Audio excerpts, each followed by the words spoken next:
you needed voice acting or voiceovers or something like that. Voice generation, really, for the video. So before you needed voice overlays, now you don't. And then now also it generates the sound effects in these different things.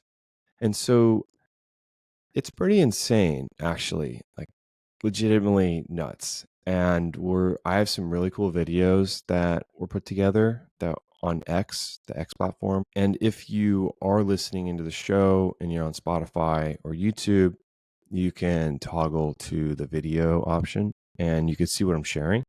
But if you are not on those platforms, you're going to be listening in. I'll make sure to share the sound.